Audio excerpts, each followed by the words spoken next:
O cradle of humanity, the heartbeat of ancestral memory, was not discovered, it was invaded. It was not uplifted, it was exploited. To the European empires, Africa was never a home, although we all come from it.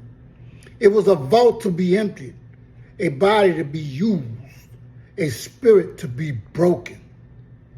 They came not with respect, but with greed. They raped the land, tore through forests, poisoned rivers, and carved open the earth for gold, diamonds, and oil. They stole the people, shackled them, shipped them, sold them. They misused the soul, rewrote histories, renamed gods, and reprogrammed minds. And while their ships sailed home, heavy with riches, Africa was left hollow.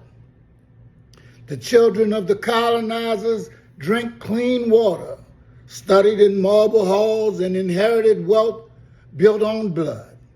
The children of the colonized drank poison from rivers polluted by mines, from wells abandoned after profit dried up. They inherited silence, struggle, and the haunting question, why? Why did they take so much and give so little? They built empires, but never built schools. They paved roads to mines, but not to hospitals. They taught obedience, not empowerment. They extracted everything, minerals, labor, dignity, and returned nothing of substance, not justice, not reparations, not even acknowledgement. And still, they call themselves civilized.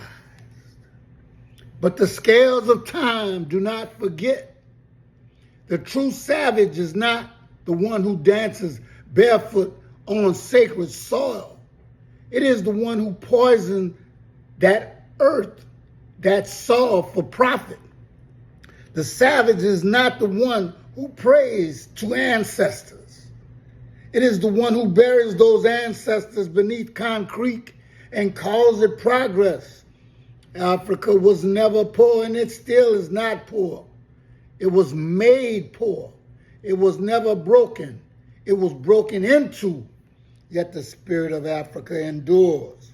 It sings in the drum beat. It rises in the resistance. It whispers in the wind, waiting, not for revenge, but for reckoning. So let us not sanitize history, romanticize empire. Speak the truth, that the wealth of the West was built on the wounds of the South, that the children of privilege owe a debt to the children of pain, and that justice delayed is not justice denied. It is justice demanded, because the land remembers, the people remember, and the spirit waits. Personally, since you feel like you don't owe us anything, all I wish is one thing. And I don't want to absolutely speak it out of my mouth that I wish harm to anyone. But just like you thought we deserve what we got, may it be heaped on you 10 times more. Today, journey with me, not across oceans or borders. And I have to tell you this a second time because you don't listen the first time. But through time, memory, and truth, a truth that has long been buried beneath the weight of empire, profit, and silence, a truth about Mother Africa. To the European powers of the past, Africa was not a continent of civilizations, cultures, and communities. It was a place that they saw gold gleaming in riverbeds, diamonds glinting beneath the soil, and forests thick with timber. They saw bodies, strong, dark, expendable. They saw land, vast, fertile, and unclaimed. At least in their eyes, Africa was not a home to them. It was a resource, a mine, a plantation, a prize. And we still think that we're not in plantation times now. Fool, you better look. But to Africans, this land was sacred, ancestral. Every mountain held memory. Every river carried stories. Every tree bore witness to generations. Africa was not just where they lived, it was who they were. Their identity was braided into the soil. Their spirit echoed in the savanna winds, and the dignity stood tall like the baobab tree. And yet, these two visions collided, one of reverence, the other of extraction. And yet today, even in my soul, in my spirit, and I'm thousands of miles away from Mother Earth, I know who I truly am. And I know what that means to another people. Europe grew rich. Palaces were built. Universities flourished. And they flourished off of the wisdom and knowledge of Africans. Not only did they take the resources, they stole the books. They stole the information up here. The scrolls. When they were still in caves, they had Timbuktu, university for people from all over the world.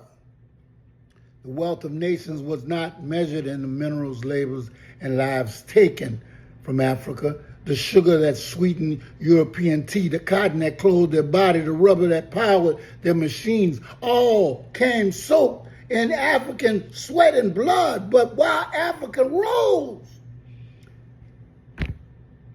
while Europe rose, Africa bled. How could I get that twisted?